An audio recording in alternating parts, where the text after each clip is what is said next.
Good evening and welcome to that Sunday night calling. I'm back. Laptop is working this time, so yeah.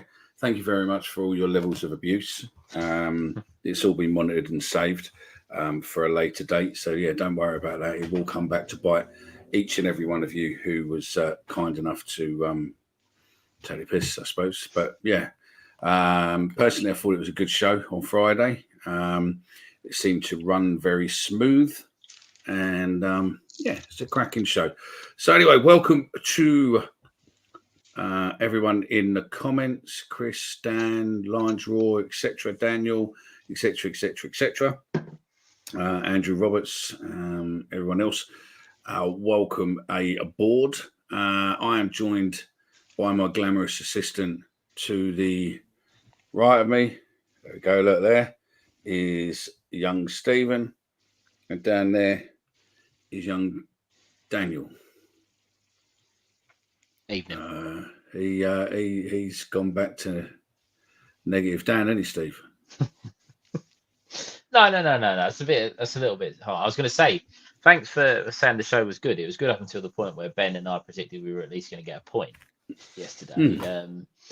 It was good up until that point, but yeah, just to try and dissect our way through Well, yesterday's first, events.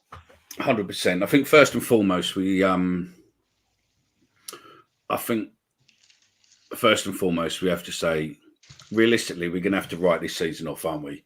Because um, I think Edwards has inherited a team he's had no pick or selection over.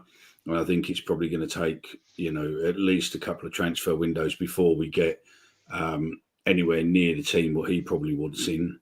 I think there's a few of the players there what probably might have played well in Gary Rowett's type of system, but I don't necessarily think they're going to be able to play in an Edwards style.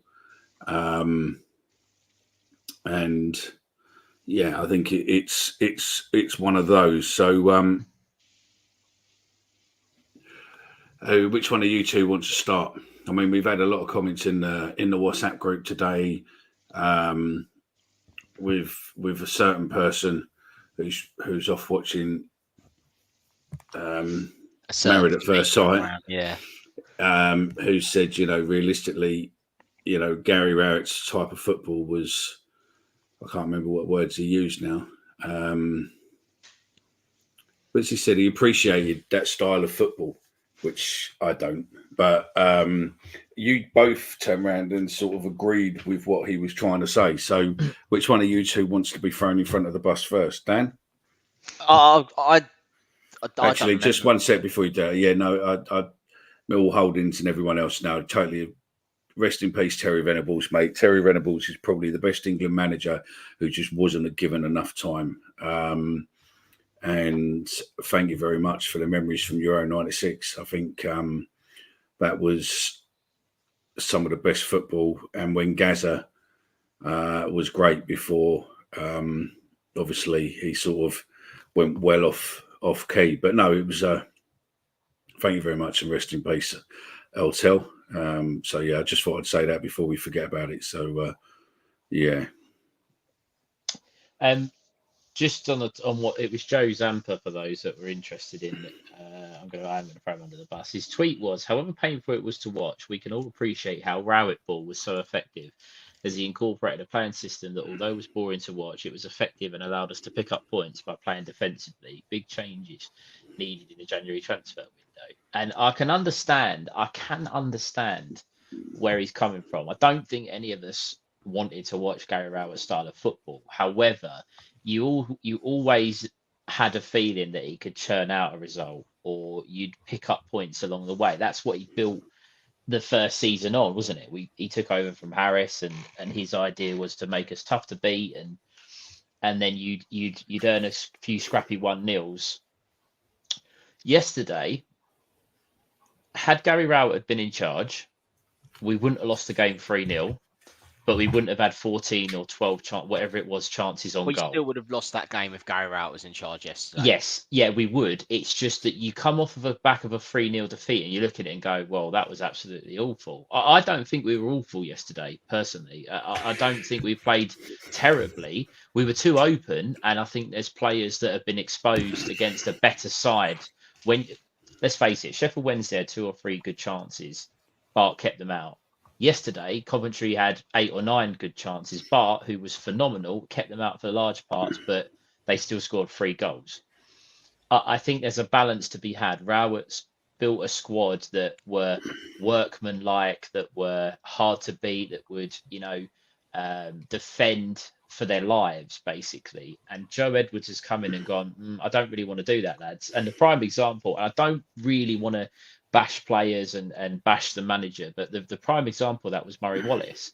Murray Wallace was absolutely found out yesterday that he can't, he doesn't, I don't think based on that, he has much of a future in Joe Edwards' side because he can't do the things that he wants him to do. No, and that's what Mickey kind of touched on before we started on this. I think this season is going to be a huge transition season. I think it is going to be a little bit of a write-off. And I think the bottom 4 teams in this league are so poor that we don't have to worry about looking over our shoulder.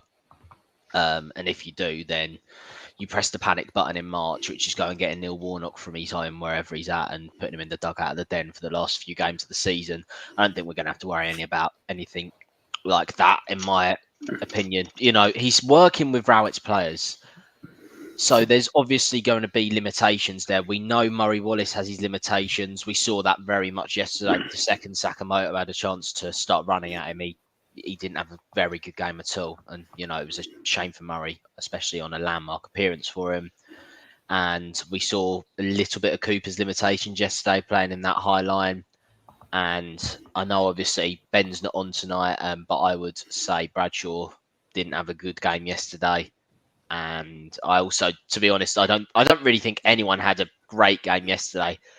But I think Edwards would have learned more about his team yesterday in a 3-0 defeat than he would have done in a 4-0 win.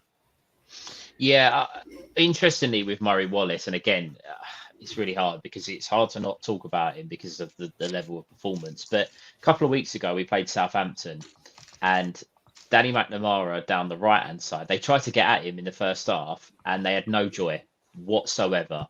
So they decided to switch and go over to the other side and attack Murray Wallace's side. Again, yesterday, I thought, I'm not Norton Cuffy, I thought was okay. But they didn't really try to attack us down the right-hand side. As soon as they spotted that our weak link was down that left-hand side, they absolutely everything went down that side of the pitch. Other teams are going to be able to do that, and that's a little bit of a problem. I mean, we spoke, Dan, about Adam Malachi. Adam Malachi couldn't have done any worse than how Murray Wallace played yesterday. He just couldn't. I mean, Glenn runs a Coventry show, does a Coventry show, and he was texting me yesterday. He said, the scoreline didn't really justify the game. It was just, he said, the Coventry over the last few games hadn't been clinical, but literally every time they got an opportunity, they just finished it yesterday, and that was it. And I think that was it. I think that Coventry established that Murray Wallace was a weak link. And basically run at him because we made the guy who was running towards Murray look like Messi. Do you know what I mean? Yesterday he was, and Glenn will come back and tell you that he's not a great player, but yesterday he looked as if he was the best player in the world. But this is the problem. If you've got any pace, everybody knows we don't have any pace. There was a comment I saw about Cooper and Wallace playing together. Those two up against anyone that's got any hint of pace, and we're struggling because they can't turn quick enough, or the 1-2s. Look, it sounds really negative, and it's not. I come away yesterday. I couldn't believe we lost the game 3-0. Personally, I think Glenn was right. I don't think it was a 3-0. It was a 3-0 kind of game, but you look at it and you have to accept. We have to accept that we all, most of us wanted a change from Gary Rowett. The club have made a massive, massive change, and they want to play a different style of football. This isn't going to happen overnight. And I think, I don't know if you can get them up, Mickey, but Ben posted about we had more accurate passes in the opposition's half. We had more touches in the opposition box. We had load of shots inside the opposition box. Those kind of numbers, we were nowhere near those kind of stats under Rowett. So there is change. It's just going to take time, and it's, as you said earlier, Mick, it's going to take 2 or 3 transfer windows to have the players that he wants. I mean, Glenn obviously said a minute ago as well with Coventry. I mean, we've got to look at this on a level where it is. He says, look, Coventry likes teams that attack and then they can break them down.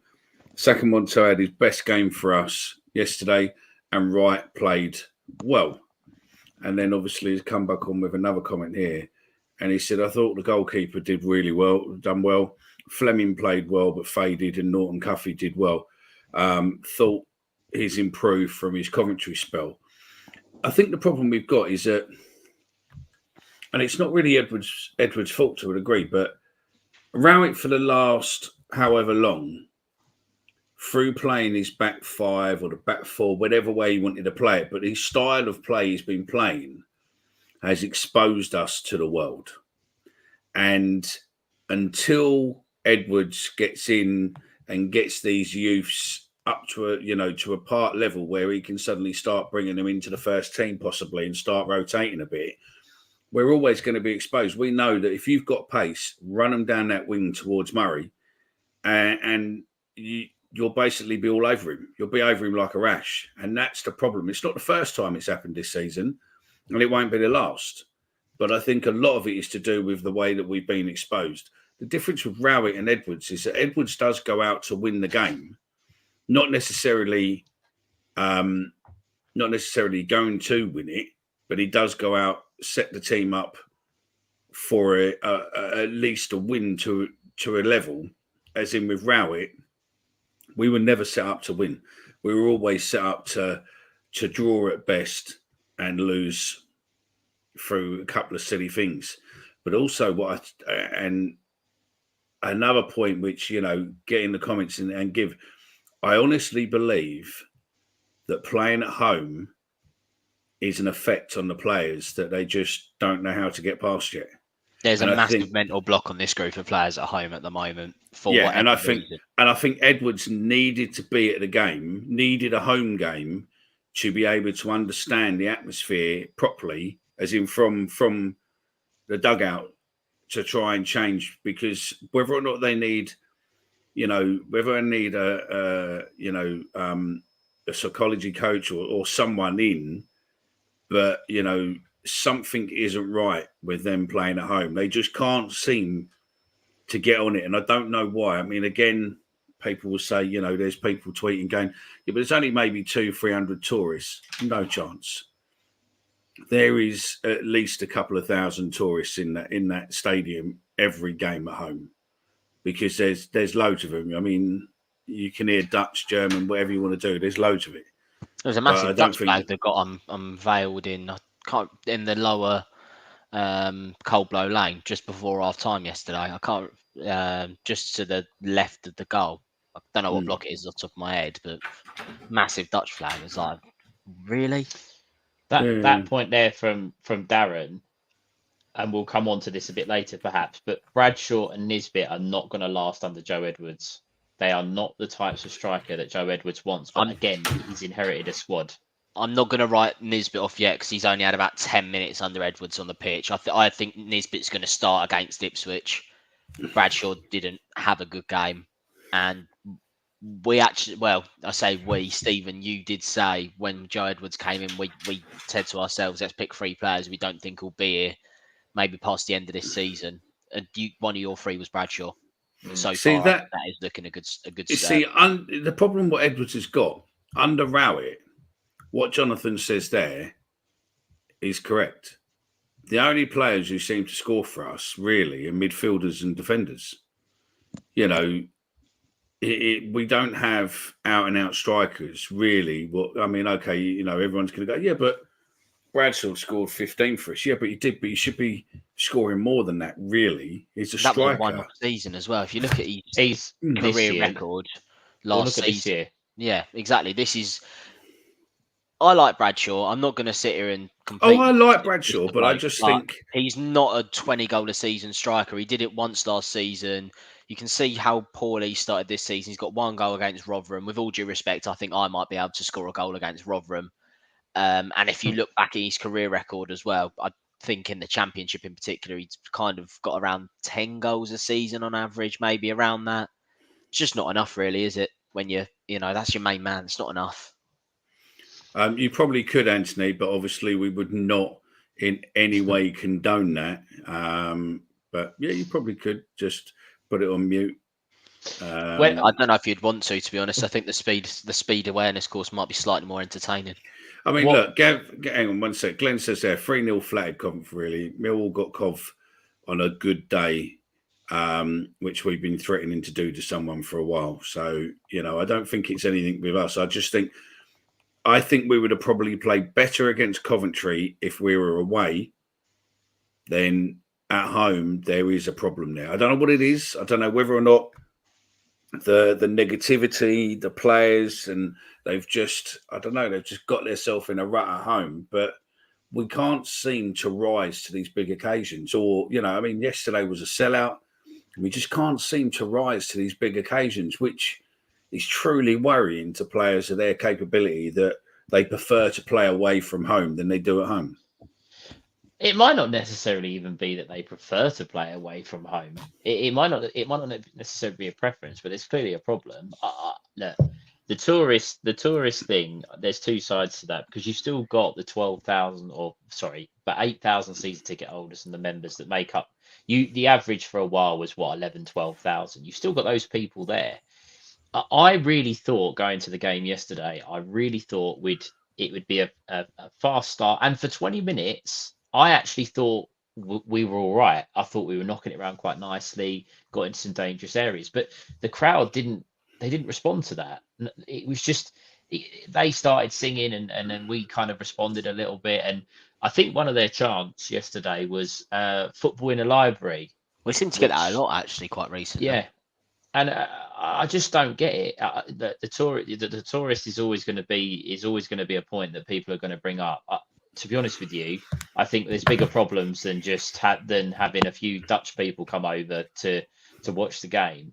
Everyone wanted the change; they got the change, and it doesn't seem to have made that much of a difference. Is it Blackburn? Is it last season? Is it Berylson? Is it the fact that the players were so stable under Gary Rowett and he's not there anymore? I don't know, but there's a lot of shocks that have happened to Millwall over the last 6 months, and I just don't think we've been able to recover from it. No, possibly. It is true. There's clearly a mental block playing at home. We've won 2 home games so far this season. We beat Stoke and Rotherham. Stoke arguably didn't even deserve to win that game. Rotherham, I think they're away. I don't think they've won away for 15 months. So I think that kind of speaks for itself, really, doesn't it?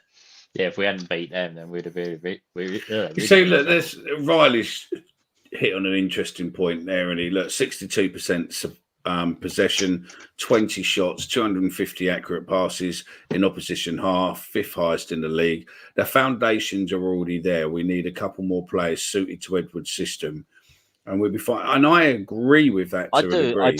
But I think can I put another comment up, Mickey? I've just seen something. I want to put a comment on screen. Yeah, if you can put it up. Yeah. Oh, I forgot you got access now. Yeah. Sorry. No, this is a good point. What players in this squad would you say have genuine sell-on value that we might be able to make a couple of £1 million for? You're not going to get anything for Murray Wallace. He's too old. You're not going to get anything for Bradshaw because he's too old.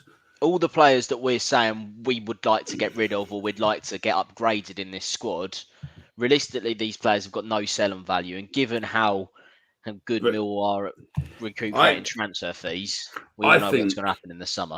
I think personally, Edwards has been brought in because they don't have a budget. And I think that Edwards been brought in to work closely with the academy and work closely with the youth teams and basically plan a couple of years ahead. I think, are we going to play? Are we going to buy one or two players? I don't know if we will. I think we might buy one, but I think there'll be quite a bit of loans, and also start looking at bedding in young players, because I think for us to be able to make a push, we're going to need to use some of our homegrown players, because I just don't think we've got the finances. I don't think we're going to be spending 5-6 million in the transfer window in January. I Definitely don't think not we're in going to be January. spending.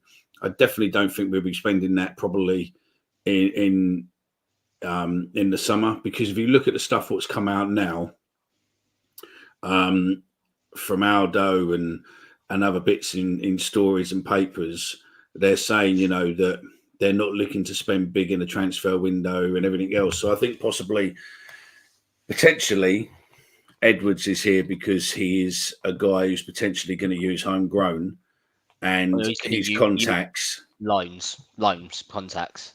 Yeah, I think loans, contacts. Job let's done. just look at our current loan situation as well at the minute. We've got 3 players in on loan. We're allowed 6 and 5 in a match day squad. Our 3 players currently on loan are Brooke Norton-Cuffy, Alan Campbell, and Ryan Longman. Campbell is flattered to deceive, and if there is Good. reports of this, That's an Omar. That's an Omar quote there, mate.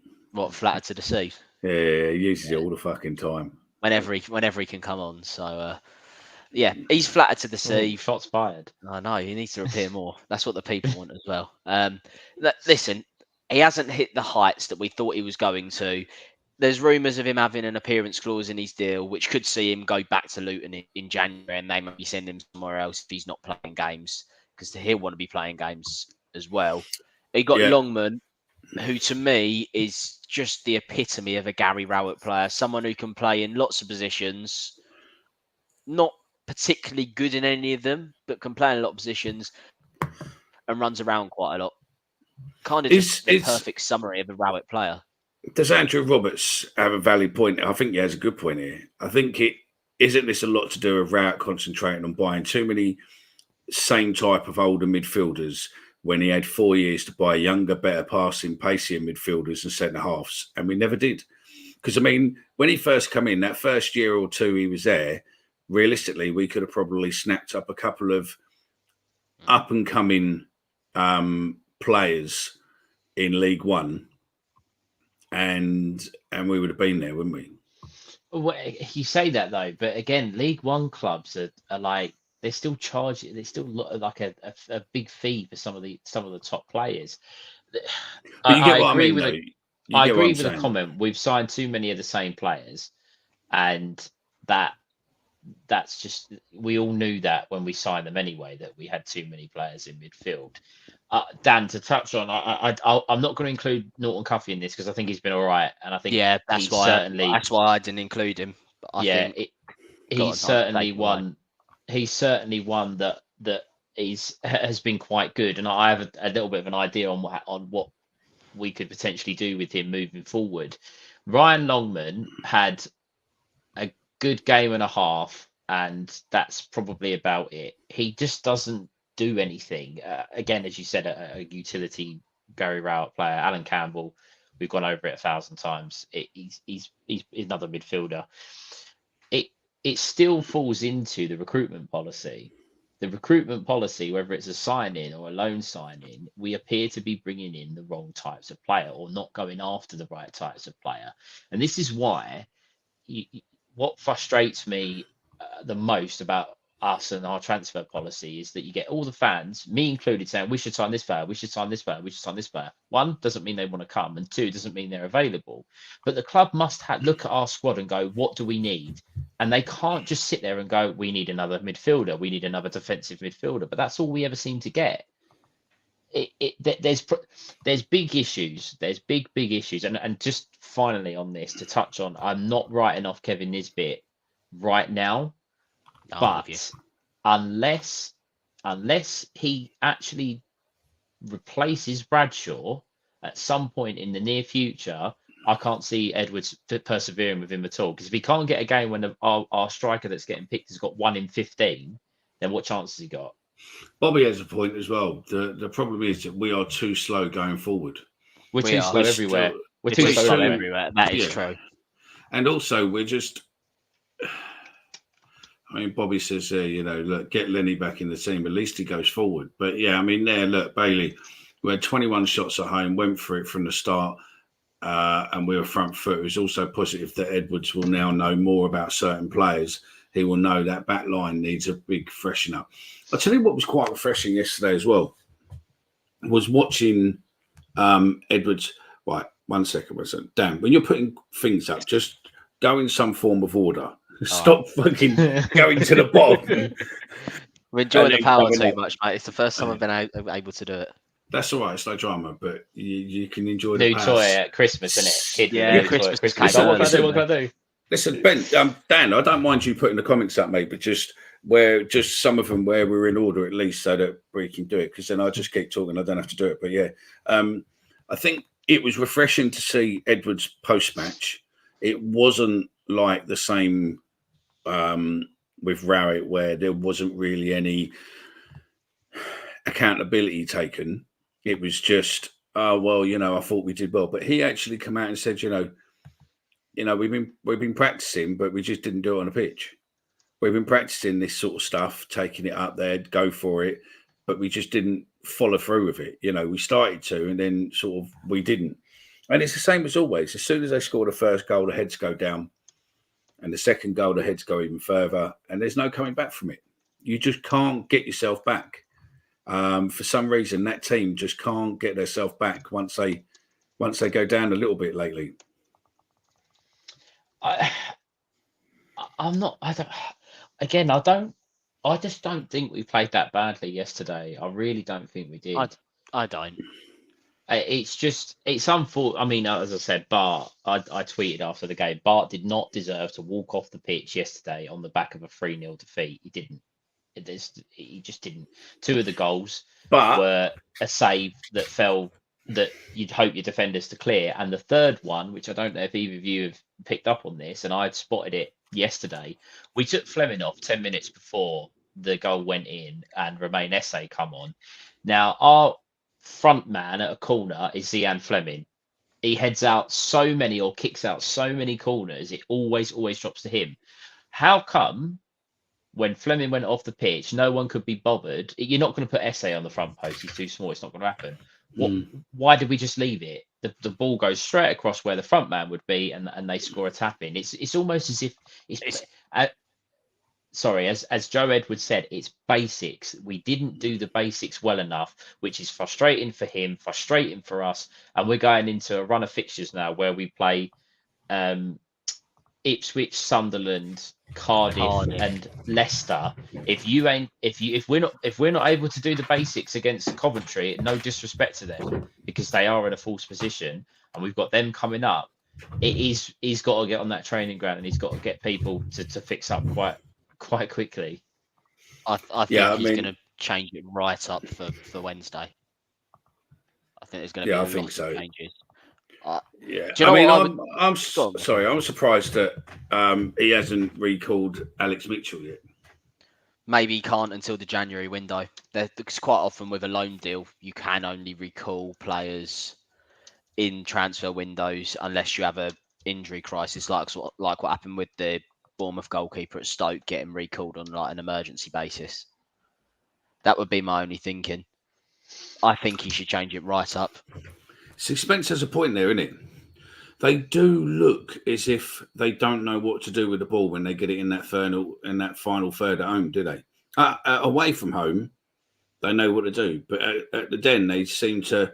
I don't know whether or not the fans get on their back if they miss an opportunity or something, and they're sort of like and ahhing and only really going in if they can. But I don't know. I mean, listen, I don't think it's negative against Joe Edwards. I think Joe Edwards has inherited something that is going to take a while to change, and I don't, I don't think it's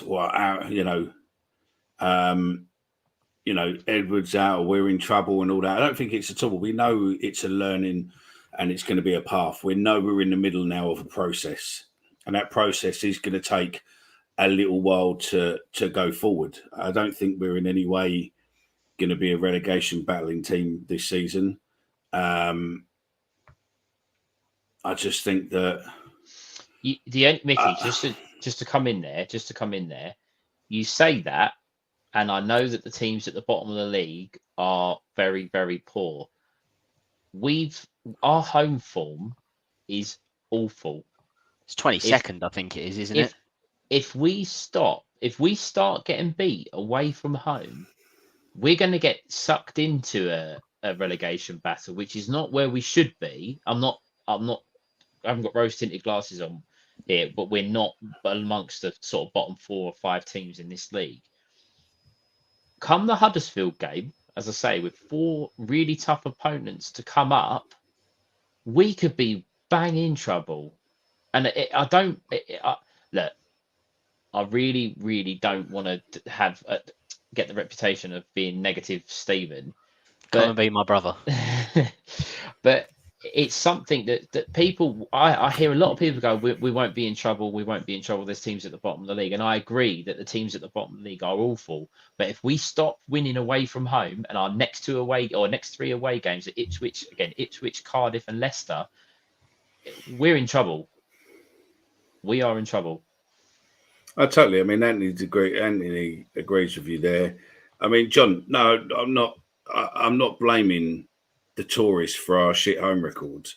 What I'm saying is, I think there is a hell of a lot of tourists, and that's not just ours. That's just as a whole. Maybe it's more personal feeling that I think that I think it's a sad state of affairs that clubs up and down the country now rely on tourists for their games rather than the proper fans as such. So I get that, but I'm not saying it's their fault why we're shit. Some of the problems is depending where they are, I suppose, with the songs, but I don't think they're it. There is something going on at the Den, and I don't know what it is to do. Yeah, no, look, I understand that. So does the TV money and everything else that goes with it. I get what you're saying there, but I just think there is something wrong at home with everybody. I mean, people were excited to go yesterday for the first time in how long? Everyone was talking about it all week, going. And as much as the football was shit yesterday, people were still excited to see the style of football, what was, at least you can see what's coming. You were excited with what was coming, and you weren't okay, we got beat, but you weren't too I mean, we've spoken about Bart saying, Bart's past it and all that, but yesterday Bart showed us that he's definitely still in the game. Oh, as I said, I was looking forward to the game. Lots of people I speak to or social media, all the tweets, everybody was. Again, the crowd didn't act like that when the game started. If there is a psychological thing at the Den, I don't know what that is. Nobody will really know, but it needs to be addressed. But no one will tell me, and I'm going to come on to an individual player now, and I know Dan is going to agree with what I'm going to say here. Zian Flemming, what is he doing? I mean, the Coventry fan said that he thought he had a good game yesterday. I'll be honest with you, I don't know what game he was watching, because I thought Flemming yesterday was absolutely atrocious. Yeah, the game just seemed to pass him by yesterday. He tried to get on the ball in them pockets, kind of on the edge of the box, but not to much success, really. I wonder. Sorry, Sue, I'm just going to jump in quickly. Yeah, go on. I wonder. Benjamin. Here he comes. I wonder if Zian possibly has a future as the number 9 of this team. Maybe. Interestingly, on that, yesterday was the first time in a long time, and I know it happened a couple of times. I'm not saying it's never happened before, but Flemming was whipped off and Esse come on. Admittedly, he wasn't actually playing in his position. If Edwards is going to look at Flemming and go, well, if you're not doing it, then I'm going to find someone else that is. Maybe pushing Flemming further up the pitch into a number 9 might help him. It might be the answer. I don't know. But and then that would get Esse a bit more game time as well, wouldn't it? Possibly. Exactly. We need more from Flemming. We really, really do. there's a player in there. Look, last season, I noticed this. We did get a little bit overhyped with him, and myself included. But he was playing very, very well last year, really seriously well. This year, it's a completely different player. Or he scores a banging goal at Preston, and you think, okay, right, maybe it's going to turn around, and he's just flat as to deceive at home.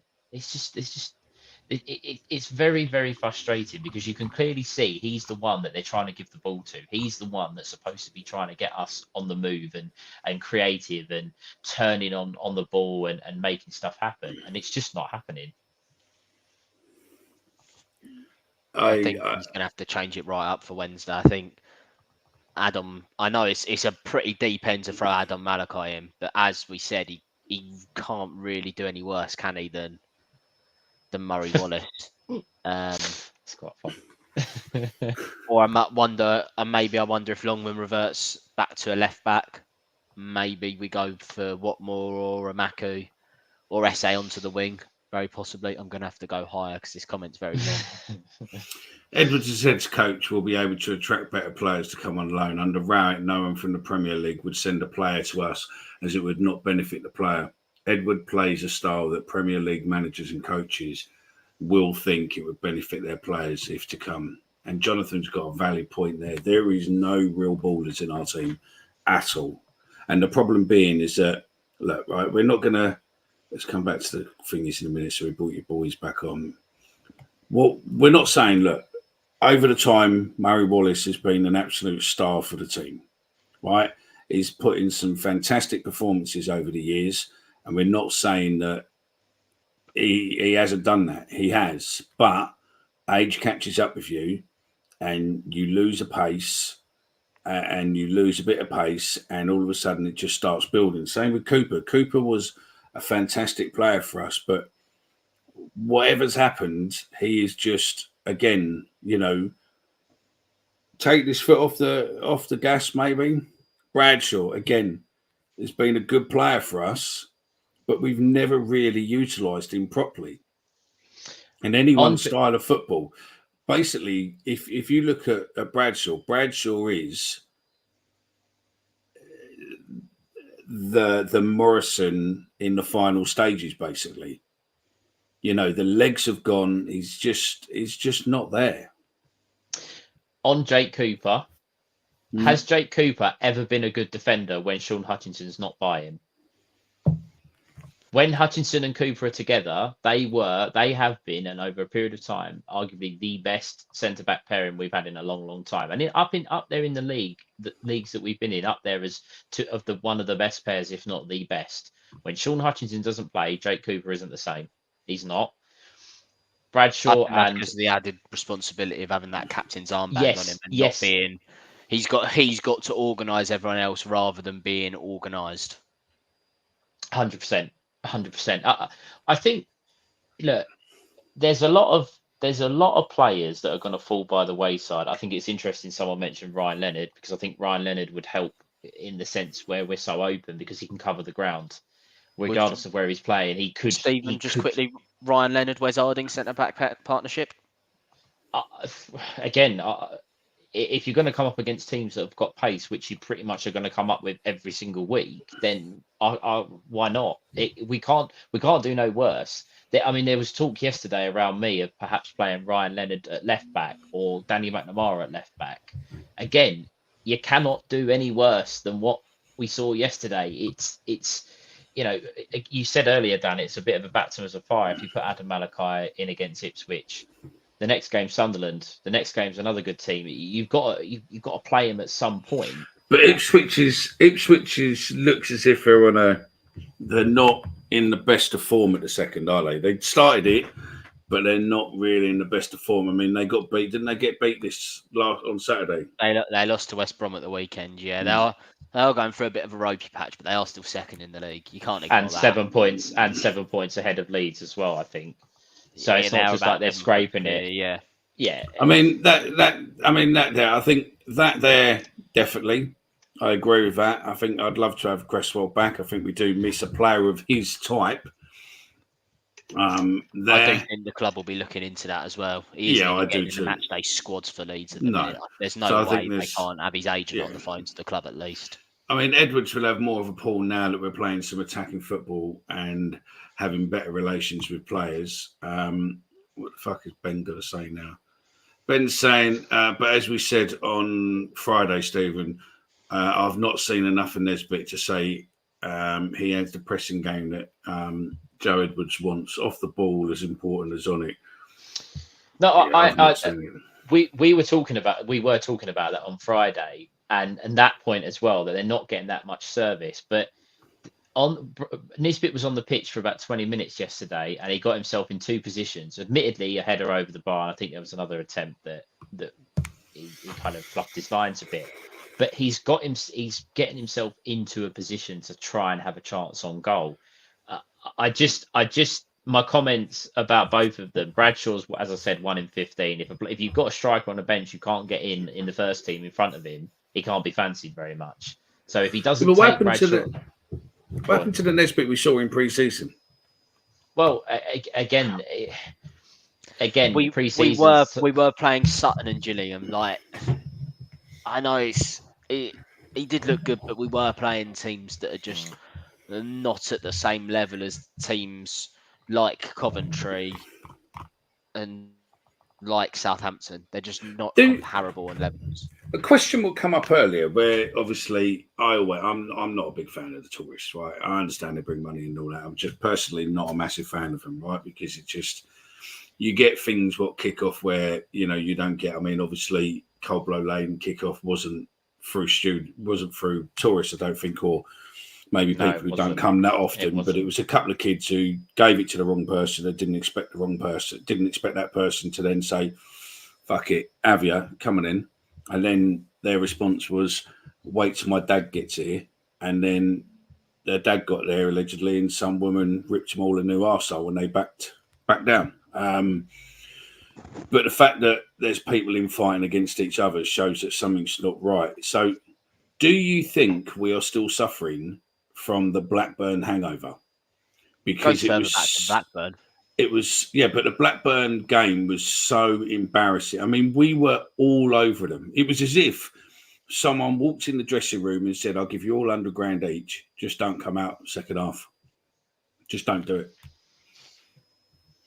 I think the hangover, I actually think it's more the hangover of John Berylson passing than I think Blackburn did have an effect on the players. Of course it did. But I think that really has made more of a difference than perhaps we understand. Someone said earlier, we don't know what's going on behind the scenes, and we never will. But I think that's something that's hit them hard. And this is a valid point, because Joe Edwards did say that we've been doing a lot more running, that the players are doing a lot more running than what they used to. So whether or not fitness was there, because there was a lot of rumour about the guy was gone, that he wasn't necessarily the greatest. No, but again, fitness is an interesting one. Someone said yesterday that, again, some fellow who sits behind me was saying, we look knackered after 20 minutes. That's not right. It's not right. Edwards has come in. I don't know why they've gone down the Edwards route, what the decision was to make him go to be the one. I have no idea. But he has come in and he's probably looked at this squad and gone, Christ, I need to get to August, or I need to get to May. Desperately get to May, because he is going to be working. It was Sheffield Wednesday was a free hit. Let's face it. Sheffield Wednesday was a free hit. And we played well and take nothing away from it, and we scored some good goals, but it was a free hit. Now he's realised that, okay, it's not as easy as we thought it was. I don't know if he did say that, but it's not. Managers, and Nigel Pearson summed us up on the first game of the season. He said, we knew we were going to be fitted in the Millwall squad. They were his exact words. So if it's still happening now, then there's big problems behind the scenes. Why are other teams coming fitter than us? What's the problem? Are we that far behind opposition with our training styles or people behind. I think it will change, but as I said, I don't think this is. You've got to look at this is not Joe Edwards' team. If I personally think Joe Edwards' team would be average age of probably 24, 25. At the moment, we're probably averaging 28, 29. I think we are about 28. I think we actually probably do have on average one of the oldest squads in the league.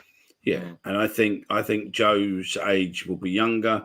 I think the fact that we don't rotate players, and I think the players get fucked because okay, I'm 48, but realistically, if I was 30, would I really want to be playing every game?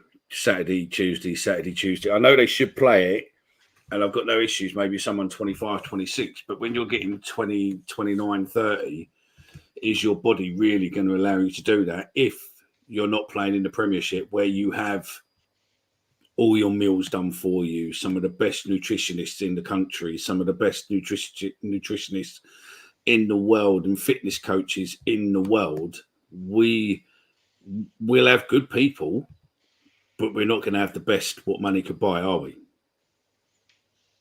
No. Well, no. But neither do, off the top of my head, I'm trying to think of other clubs. Blackburn, they don't have that. Or Swansea, they don't have that, but they've all come to us and look fitter. Duncan, I called yesterday. Duncan Watmore needed to come on because he's someone that actually drives at people.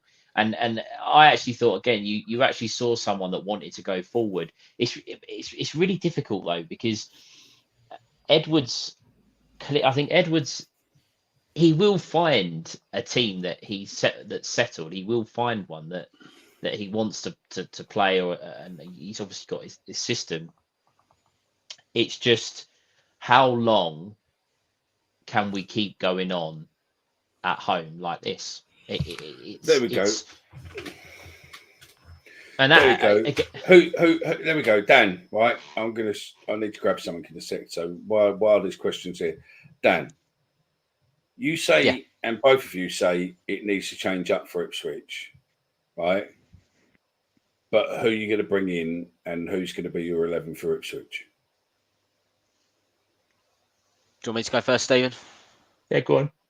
All right, so I'm assuming Sarkic still isn't fit because he wasn't even on the bench yesterday. So, and to be fair, Bart had a good game. So Bart stays in goal. And also, just on that, Dan, he's going back to Ipswich where he is very well liked and he's going to want to go there and put on a performance. Yeah, that's a very good point as well. So we'll keep Bart in goal. We'll keep Norton Cuffy at right back. Only player who seems to be able to drive at defenders and get across in, or at least that started. I would go for Leonard and Harding, to be honest, at centre half. They are very, very quick side when they get on the transition with players like Connor Chaplin running straight down the middle at you. I think them two would at least bring a bit more pace to our defence. And I would go for Adam Malachi at left back. I just think, he looks good in the few times that I've seen him play. And I think this about time he got some reward and recognition for that. And I would keep Casper in there. And I will keep George Saville in there, but I don't think he had a great game yesterday. And I know obviously he got booked. I know he won the ball, but it's one of them where I have seen a red card given for that because I did have quite a good view of the tackle that he put in. He was a bit off the ground. So, but yeah, I think I wouldn't drop him for this game. And then I would have Essay on the right-hand side, Fleming in the 10, and Watmore on the left, and needs to be up front. And I'd at least keep a Maku for a game-changing impact sub, hopefully. Just before you come in, Stephen, don't the players or the manager and the club have to submit the teams to the refs as such on a Friday, don't they? Oh, I don't know. No, I don't think it's a Friday. But no, I think they get the teams about 90 minutes before kickoff. It's 75 or 90. I think it's 90. And you can't change it unless you get an injury in the warm-up or something drastic happens like that. So I would agree. Usually, why would you if you had an inkling he was going to play? But I don't think there was anything he could have done to change that. On the team on Wednesday, it's really tricky. What I would do, and Mickey, just you bear with me here because you might not believe what I'm about to say, but I'd keep Bart in goal. Didn't do anything. He hasn't done it. I would play Danny McNamara at right back. I don't know if he's fit. That's the If only fit. thing.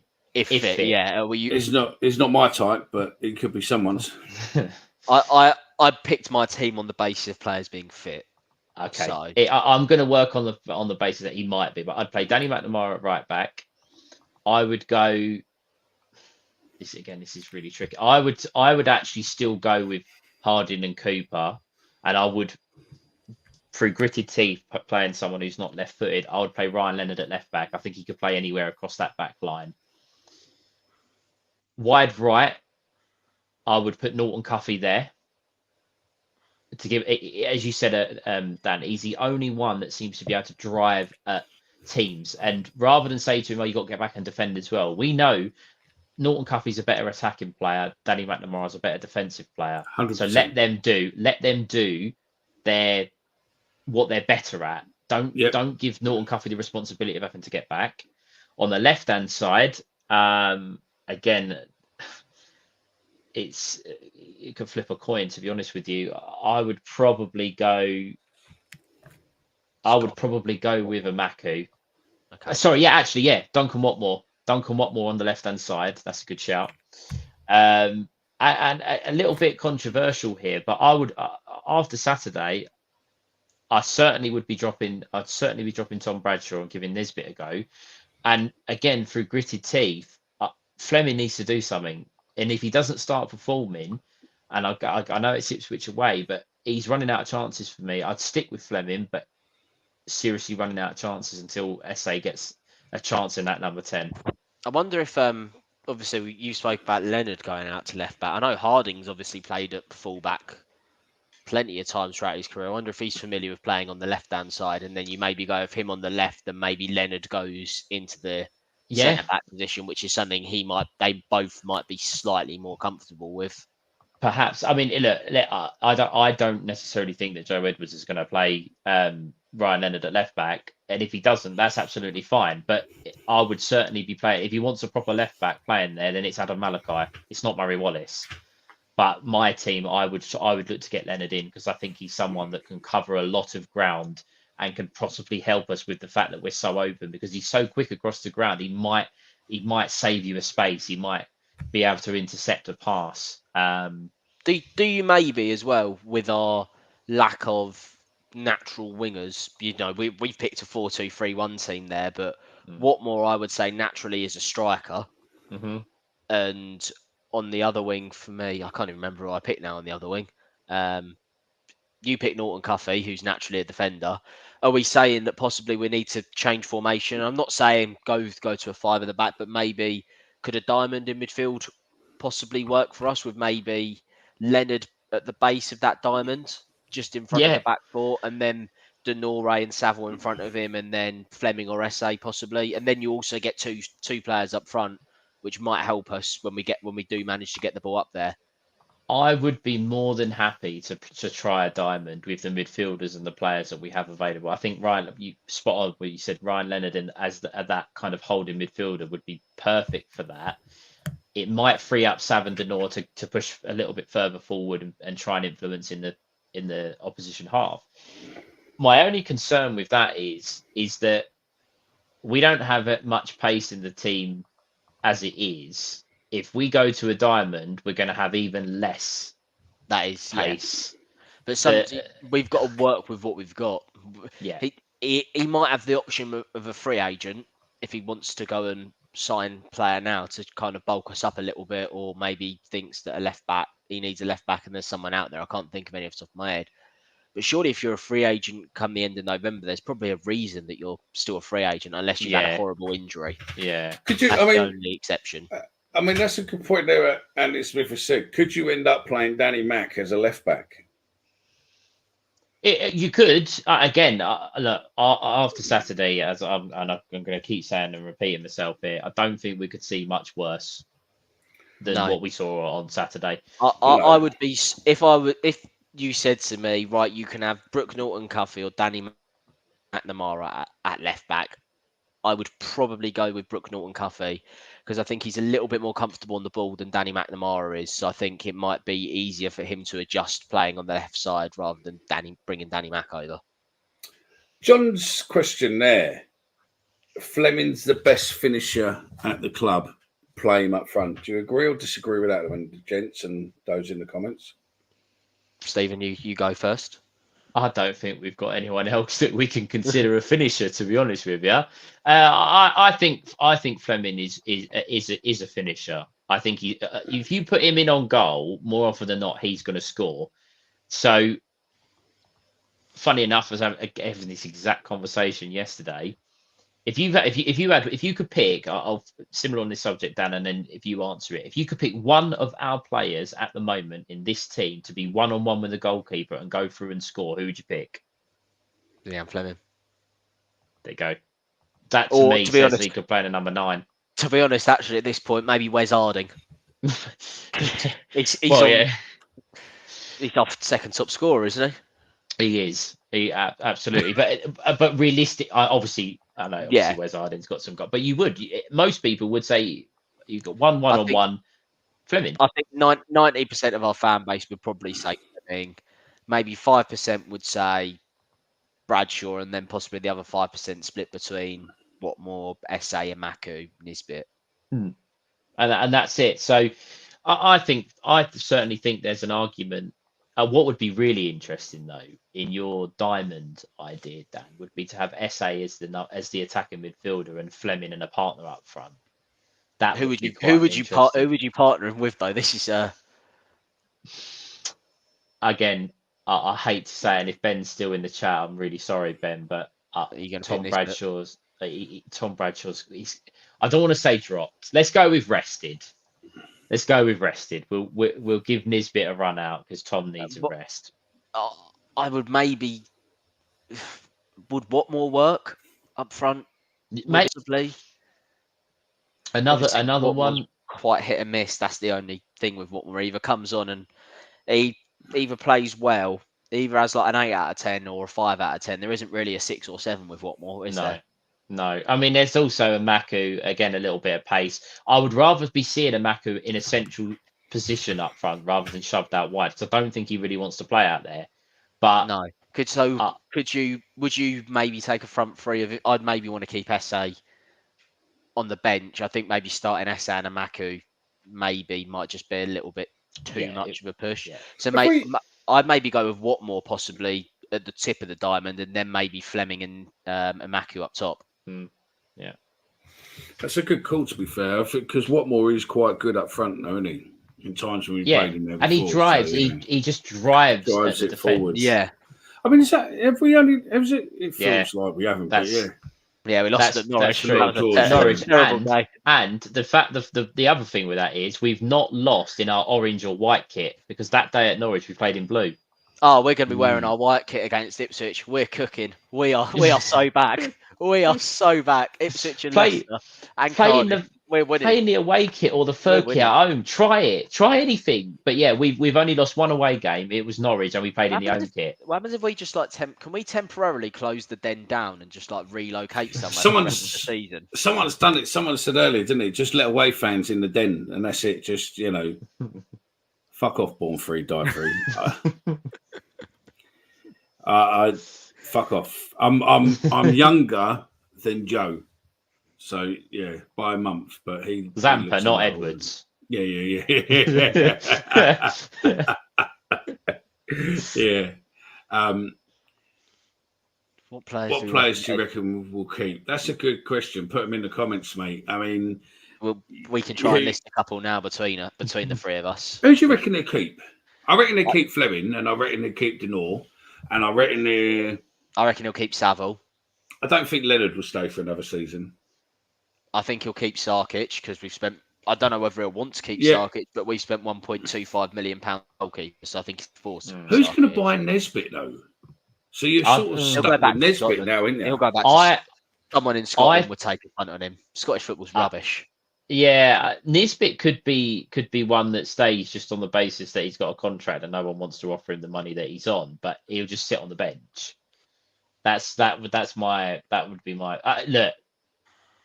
I really hope we all did a little prediction game, and every single one of us said that Kevin Nisbet was going to be our top goal scorer this season, and all of us are looking a bit stupid at the minute, right? But I said he'd score fucking 20.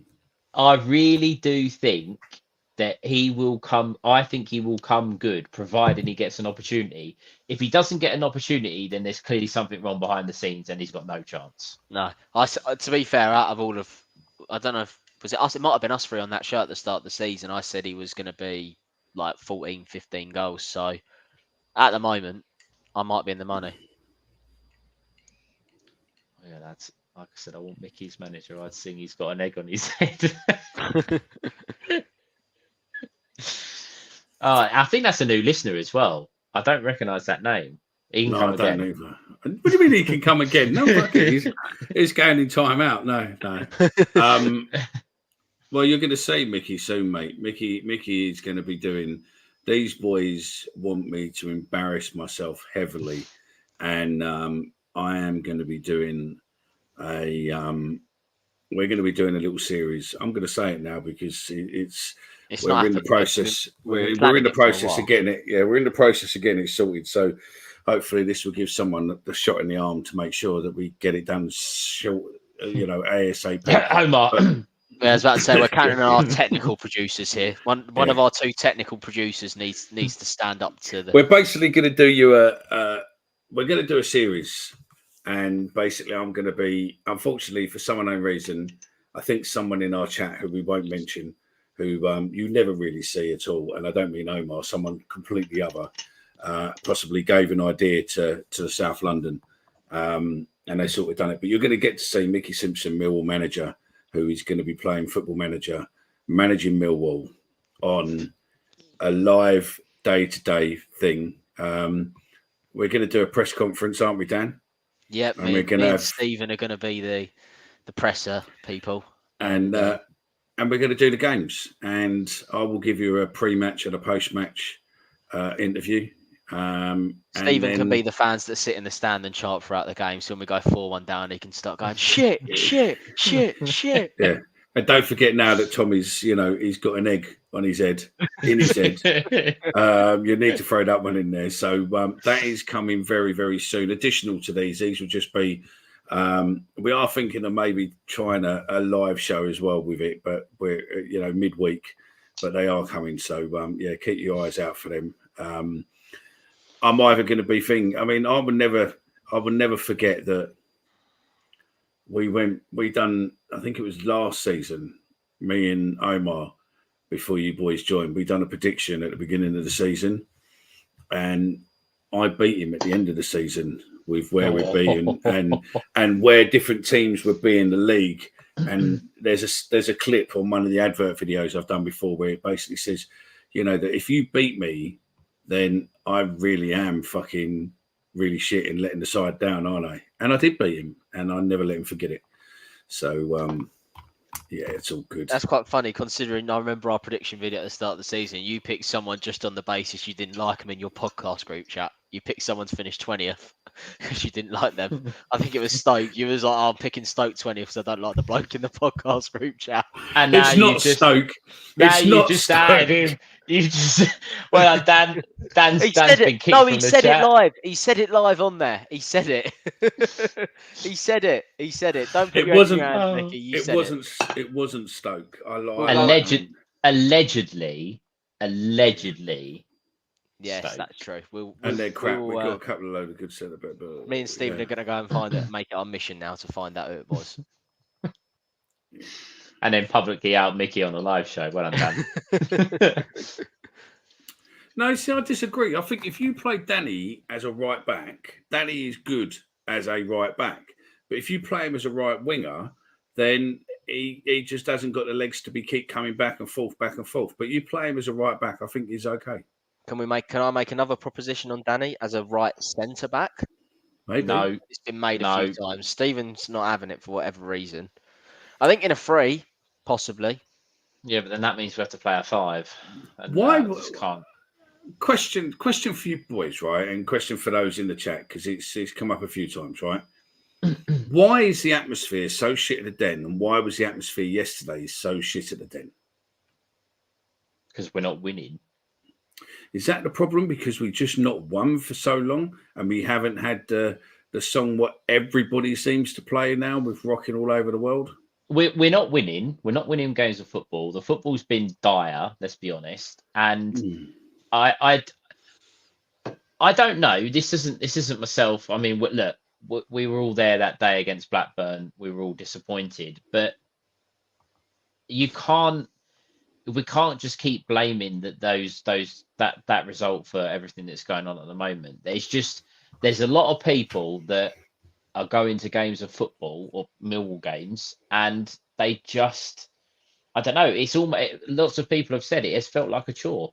It feels like because you've got your ticket, you kind of have to go and all right, fair enough. I'll go. I'll see my mates, have a drink with them, and that's that. I don't necessarily feel that way. I love going to the games. I was really looking forward to yesterday and really gutted how it went. But something's got to change, and the thing that's got to change is that first of all, we need a result at home. We have to find a way of winning a home game to get the crowd back on side, to lose the tag of all this kind of stuff. It's got to happen. Sorry. I think Mickey's seen the same comment that I might have seen. Yeah, I think I have. Go on, The put it on upfront screen. pairing. Was it that one? No, I saw a different one. Oh, I'm gonna from put- Ben. Yeah. That one. No, I've just got the other one from Ben. Oh, This go on one. in, put it up. Oh.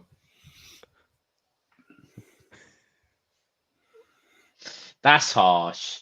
He's better than that. Sorry, he's better Sorry, than that. I've just put Ben in time out. So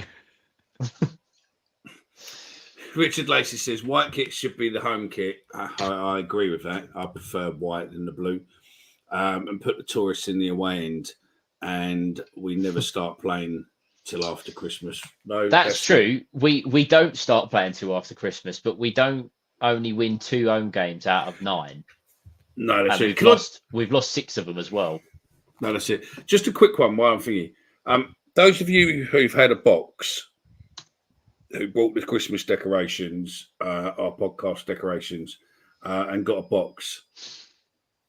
Did you? I'm sorry, I just said another comment there.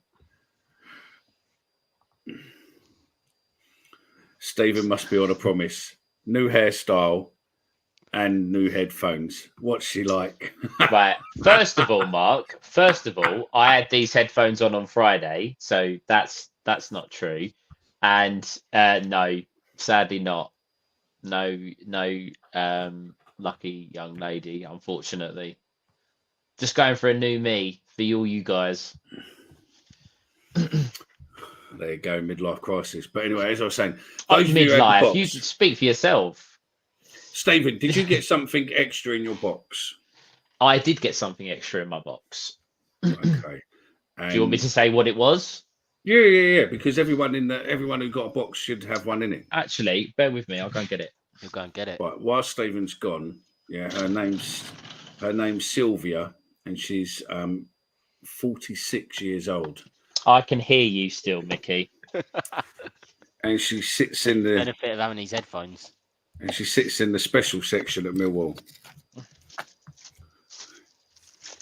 not having that. What do you mean you're not having that? It's not really a lot, is it? We can say what we want now, can't we? Go on and show what you got, Stephen. Show us I'm what you got, leaving. Stephen. Nah, I'm leaving. Do you want to Screw put him you. as the main person so he can show everyone, get us off the screen? That's it. There we go. There we go. Right. If you ordered one of the Christmas boxes from us, you got one of those in your box. Okay. Those of you who are going, what the fuck, Christmas box and all that, well, you're too late. Unfortunately, it's gone. But we done a limited run of Christmas decorations. Have you got your Christmas decorations there? Have you? I can get them. No, it's okay. But there's you can see Ben posted a picture earlier of them and whatnot. You can see them, but they're podcast related Millwall Christmas decorations. But anyway, if you've got one of those in your thing, what you need to do between now and Christmas is show us the maddest place it is. So that could be on your commute to work. That could be in your car. That could be if you go away on holiday on a beach with you. It could be anywhere. But the best one will win themselves something special. Okay? So it's just a little thing to say thank you very much to all the people who brought one of the boxes. And we've got some more things with those coming after Christmas. We'll give you some bits and pieces on those. But yeah, so point it in the strangest place, and you can win yourself something. So there we go. A little competition for all those who brought. You're typing in the group, aren't you? What on yeah, you are. Yeah. Yeah, no, we're just discussing how long a timeout lasts. Or how long we Mickey, should leave Ben in the timeout. Yeah, Mickey, do you know how long a timeout lasts if you time someone out on the comments? No, I've got no idea. Oh, okay. Well, Ben's in a timeout, so Why did you put him in a timeout for? because He this told one Dan. He said to He Dan, said, "What get off. could have pick his nose, let alone a pass? Get Dan off." So I Oh, put him in okay. a timeout. Okay, there we go. Couldn't be asked for that. Wow, look at that! Last time we all got we got rocking all over the world at the Den. No. The last game we all rocked the Den, including the players, was Sheffield United last season. Yeah. Lost the atmosphere when become all-seater stadiums. Loved the atmosphere when it was terrace. Yeah, but the Den's always been an all-seater though, so yeah, I get what you're saying. Yeah. Oh, Chris is back. Detroit Lions must have won another game. This bit needs a run in the team. Bradshaw couldn't score in a Desperate Housewives Tinder date. Can we clip that and send that to Ben? Ben, please. Yeah, well, he can't comment at the moment, can he? Because I don't know how long it is. That's what I mean. That's what I say. Can we clip it and send it to him? Yeah, I got the extra elf. Yeah, Dan, all you got to do is take it to football with you, take a picture of it in the stand, take a picture wherever you want. But the best picture we saw, the strangest place with a photo to prove it, could potentially win. So again, you just Am I tag us able in, to- tag Have we set a us, prize yeah, yet or not? tag it. Yeah, I know what the price is, but I'm not telling you what it is yet. Am I actually able to win that, or is that should I not? No, you can, yeah, because you paid for it. All right, You paid for fair it, so it's up to you. You're going, but I'll just give you a word of advice. There is someone who brought one of these boxes who lives in America, and we posted it to America. Unlike the club shop, it was posted to America, so he will be getting it. If he hasn't already got it yet, he will be getting it shortly. So I think that depending where he lives in America, if he suddenly went up the Empire State Building or Statue of Liberty or something, or Grand Canyon or something else, and put yourself out, I think you'll be up against it. You in Block 10 with your elf, and him somewhere in America with the elf. No, I've got an idea. His elf on a shooting range. When's the cut off? Up near Christmas. So you got till Christmas because it's a Christmas elf. So they're always up to magic all the way up to Christmas Eve. So all we need to do is tag us in and just put, I don't know, Millwall elf out and about or something. I don't know, whatever you want. We'll figure something out. No wonder Steve was smiling if he got a bit extra in his box. No comment, Chris. Stephen watching Pornhub. I brought 2 boxes and they are fantastic. Great.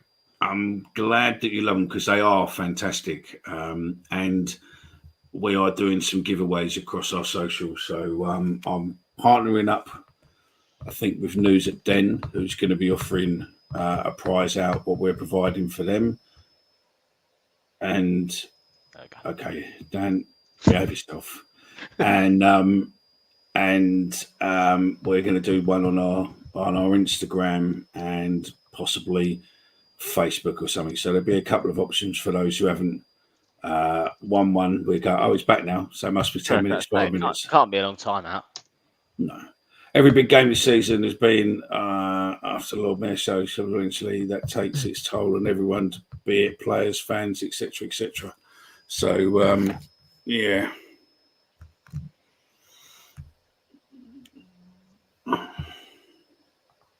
Maybe.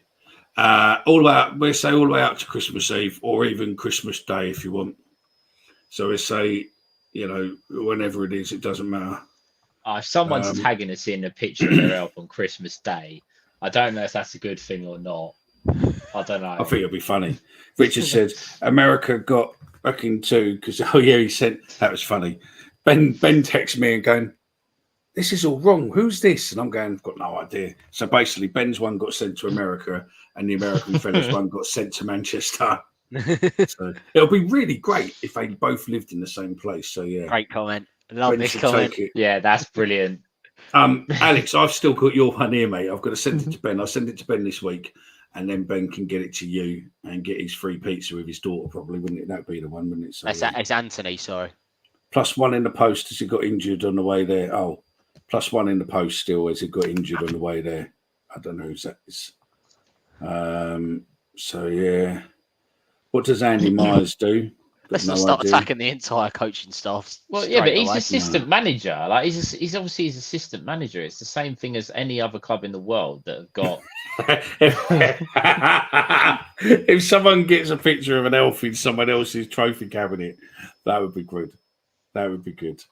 Right, we're through the comments now, so yeah, we're pretty much there or thereabouts. I mean, we are looking to hopefully try and do a live show on the 16th, isn't it? 16th? Yeah, 16th, which is Huddersfield. After the Huddersfield game, yeah. It's looking at it might be in a pub more than at the Den, because no one from the Den has come back to me, to be fair. And they probably would try and charge me a fortune, but I'll chase them up. And then, hang on, I've just realised. That's the fellow who's... He's got two accounts. He's got two accounts. No, he doesn't. He does. One was Alex and one's Anthony. Oh, is it? Oh, I see. Yeah. Yeah, Anthony's the one who won the prize, wasn't it? That was it. So, yeah, let's do that. Predictions. Prediction time. Well done, Connor. Keeping us back on track. Prediction time. Right, you've got 2 minutes. Get in the comments. Give us your predictions for Wednesday. And can I put this comment up about where someone's going with their elf? There's a cracking comment. Please.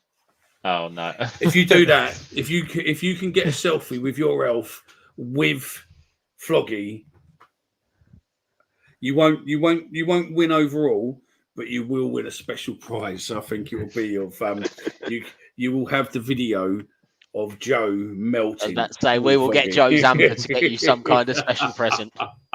Dan, can you just put up the next comment about? Yes, I will put up the next comment.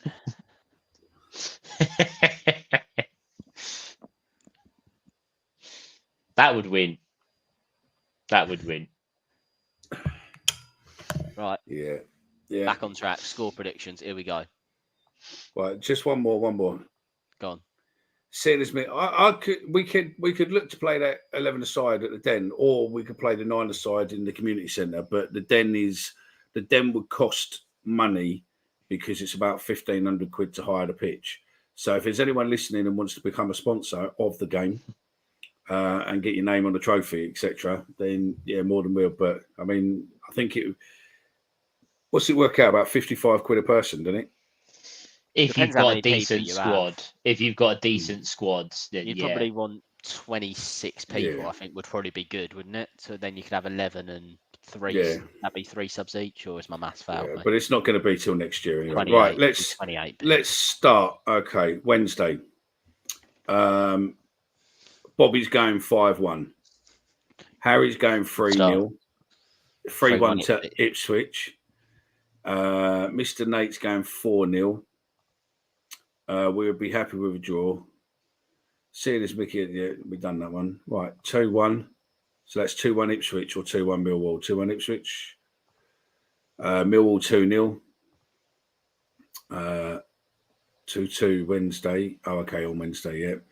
Based on what I saw yesterday, see us getting slapped Wednesday. Hate to see it, but can just see it coming. Have some faith, Dan. Do some meditating. 2-0. What's that? Zian ×2. Nesbitt hat trick. I'll put some odds on that because it ain't going to happen. But I'll put some odds on that. So see what your odds are on that. A bit like Ben's 6-0 the other week, which would have came in at 150 to 1. And Actually, dangerously close to happening as well. I said 4-1. I said 4-1 and 4-0. Sorry, and I pre-recorded stream that night. You changed your fucking scores about 5 times. So did Ben. So did Stephen. I said 4-0 at one point, so I'm claiming. 4-2. I said 2-2 for Watford. So Stephen's t-shirt got Pamela written on it. Oh, that's quality. No, it's a t-shirt for Jimmy Anderson, cricketer. For anyone who's interested in the cricket. Pamela's on the back. No, it's just Anderson 9. 11 side dates. 11 side dates already. Got my email last week about it. Yeah, because he books it, doesn't he? Ben books it with his. He plays there, doesn't he, with his dad and his mates and that. Yeah. All right, we'll look at it. Ben, send me that email, Ben, so I can, or send me a copy of it so we can see what dates are on, and we'll have a look at it. I just looked. If it's 1,500 and you have 28 people, that comes in at 54 quid per person. 2-1 Warm going 2-1. Sorry, 2-1 Millwall 0-0. Right, boys, what are you going with? We go to you. Coach or train, boys? Tractor. TV. Tractor. I'm still debating whether or not to go. I might potentially be going. It's dependent if a couple of things fall in place. Got 16 lads together, 55 quid each. We're playing against Sunderland next week.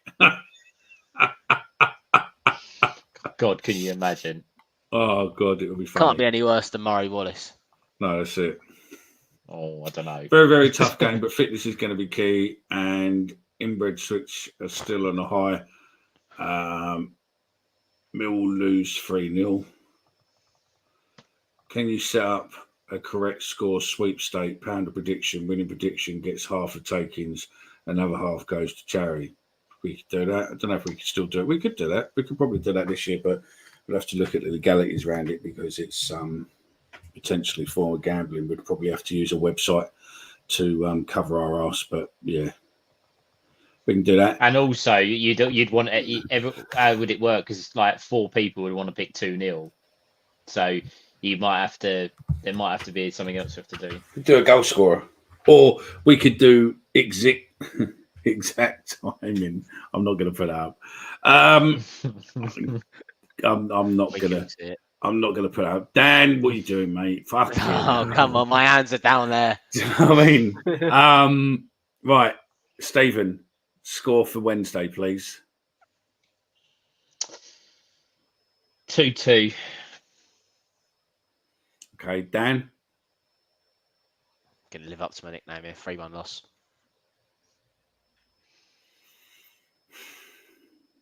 Shocking. Mickey. 3-1 win. God. Oh. It's one of those games, and it goes from one extreme to the other with us on that Millwall podcast. I would, if you offered me a point, I'd snap your hand off. I would absolutely, snap your hand off now and take it. I reckon we'd go there and get a point. I think it'd be a good game. I think we're going to go there and win. Well, I think we're going to go there and win, and I'll tell you why. Is because Ipswich is not doing as great as they were, and I think that we could possibly, away from home, we're okay, and I think realistically, I have faith. I have faith in Joey Edwards. Joey Edwards is my leader.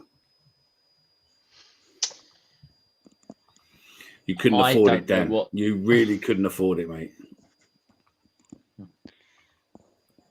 Thanks, Anthony. I will get that thing posted up this week to Ben, and then Ben will get the free food for coming to see you. So yeah, plus winning white. Yeah, don't forget that winning white. What's our plans in terms of, will we do a live show possibly on Wednesday, Mickey, straight after the game, or are you watching on telly? I'm watching on telly. Yeah. Are you watching on telly, Stephen? I'm not sure yet. I'm still working out trying to go. But Maybe we I should. don't know. Should we do a live? If you're watching at home and I'm watching at home, should we maybe do a live watch along just for the piss take? I'm not doing a watch along. I ain't Mark Goldbridge. Sorry, I can't stand him either. I ain't Mark Goldbridge. Can you imagine Dan's reactions to if we can see the goal on a watch? It'll be brilliant. It would be brilliant. Quickly comment in there. Would you like Dan to do a watch along? Do you know what I mean? Christ, yeah, we'll be thinking. Hashtag Dan watch along. Yeah. I've just looked it up. The odds of Mill, the best odds I can find, doing a quick search, Mill to win 3-1, Mickey, is 40-1. There we go then. So there we go. Just a quick one. I don't know if you saw that with the tweets. One of the coaches, the fans coach broke down at the Den, and rather than like most clubs would have done, would have kept them sitting in the coach and everything else. Mill took him upstairs, put him upstairs, put the football on for him, gave him some food, gave him some drink, and let them wait there until their coach come. Which ain't bad, is it? Considering their coach, I think, had to come all the way from Coventry. Yeah, we're good. The thing is, the club's always known, isn't it? They do go above and beyond with stuff like that. They are good like that. It's just, and also, Mark's doing it. Only if he gets pissed as he does it. Yeah, shots. We should play a shot game. I don't drink, so yeah, it'd be quite funny though to have. What is it? Dan on shots. We have a shot. Every time someone says, every time someone, I don't know, says something, I don't know, like, oh, that was close, or Nesbitt fluffed it again, I don't know. But yeah, the other one, which we haven't done since was we raised over £25,000 for Remembrance Day game, and each and every one of you, thank you from the bottom of my heart. And Mel, only Dan's. That's quite funny. Mel, counts up all your 10 pences and pound coins and all that lot, mate. And thank you to the club and the EFL for donating the shirts to the cause as well and everything else. But yeah, I don't think there's many clubs that raise that much on one day. No. £25,000 is a hell of a lot of money to raise, and that's down to each and every one of you. And you never disappoint. But maybe next year, maybe we aim to go bigger. Anything else you want to do? It's only their fans. Yeah.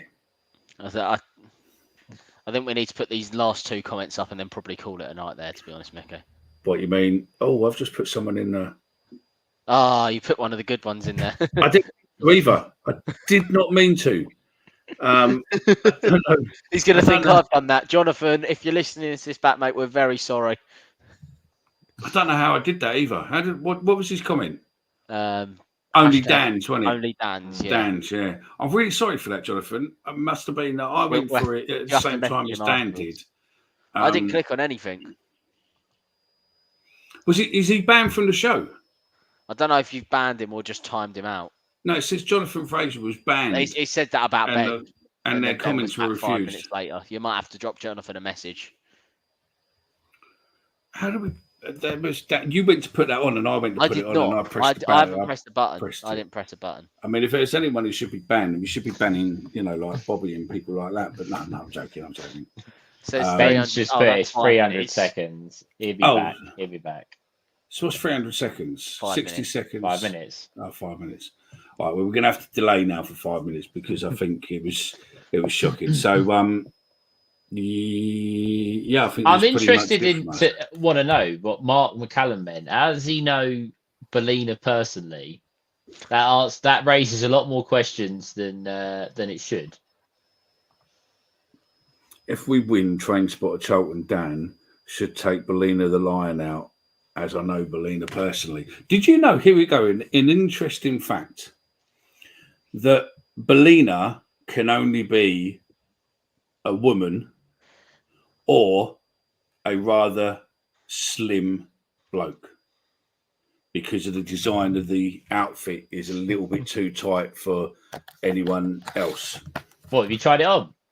No, but I know someone who used to wear it, and they said that they can't, they tried to go put it on one time to cover it, and it was the most uncomfortable thing he's ever worn. But yeah, no, I've never worn it. That's about the only thing I wish I had done. Was I would have loved to have worn Zampa for the day. So if anyone from Millwall needs a Zampa for the day, I'm more than happy. Have you seen the money the American ones get? Some of them are on like $500,000-600,000 a year.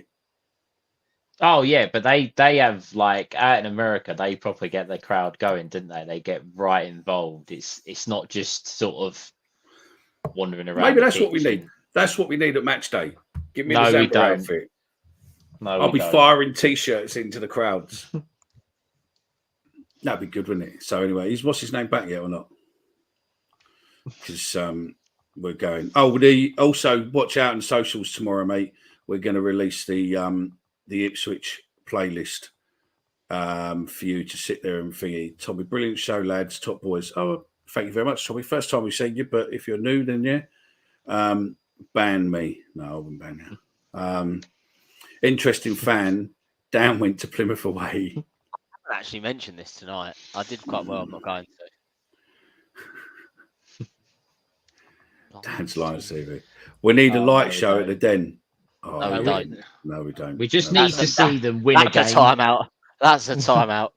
Ricardo Fuller up front. That's a timeout. I tell you what, I wouldn't need a t-shirt gun with Ricardo Fuller, would I? I'd just put loaded balls in, and he can just kick them. He can get them over the stadium, couldn't he? So yeah. They ain't going in the crowd. They're going straight over the stands. Is Jonathan back yet? No, I still think we've got a few minutes. I do think Cyril the Swan did get done in court for assault. Yeah, he booted, didn't he? Boot. He ripped Zampa's head off and booted it. Yeah. Who did? Cyril the Swan. Oh yeah. Another great show, laughing all the way. Yeah. Bring back. Just right, if you're watching, and you're on Twitter, just post a tweet just saying bring back more, with tag us, and then just put that hashtag bring back my offer. And a picture I of will a not sofa. have. I am And not a picture of a having sofa. any slander. I'm not having any Meyerhofer slander, though. Sorry, I'm not. Okay, he wasn't that good, but right, those at Middlesbrough. Yeah, one sec, Stephen. What I want you to do is tag Stephen, that hashtag, and post a picture of a different sofa. That's absolutely fine. Tag me, tag away, do what you like. But those 2 goals at Middlesbrough kept us up that year. So yeah. I'm not having any Meyerhofer slander. I'm sorry. Jonathan, are you back yet? To be fair, if he got banned, he's probably Jonathan. Are you back? Yeah, he's probably gone. Oh no, sod this. We'll give it till 1 hour 35, because that would have definitely been more than 5 minutes. So we've got 2.5 minutes left. Go on, Dan. You've got 3 minutes to fill, fella. Oh bloody hell! No, he's back. He's back. Jonathan he's just commented. Oh, Jonathan. So no, Jonathan. Jonathan. Mickey has a sincere apology to make to you. I apologise to you, Jonathan. I did not mean to ban you. I pressed the wrong button, and I did not mean to ban you whatsoever. So I do apologise.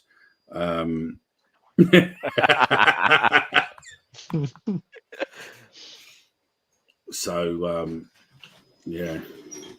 Well, that's it. So I suppose really we could end on a bit of. I was gonna play it through my headphones, so the guys.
But that's it. That We've been video, sorry, that video was actually posted in 2012, which was the last time we actually won a home game, I think. So there'll be a nostalgia for you all there. that game was from the 11th of the 9th, 2019, when we beat Charlton 2-1. But you're just ruining my joke. Why would you do that? Because you cut me off when I was just about to end the show with some really good comments, and you just literally destroyed it. So, thanks for that. So, yeah, I nodded off, woke me up. I think from now on, we will play Rocking All Over the World, as many different versions as I can find until we get copyright strike. at the end of a show, until we get a copyright show. So until we actually hear it at the den. Until we hear it at the den, at least. Blimey, at what point do we book ourselves in to start singing it live?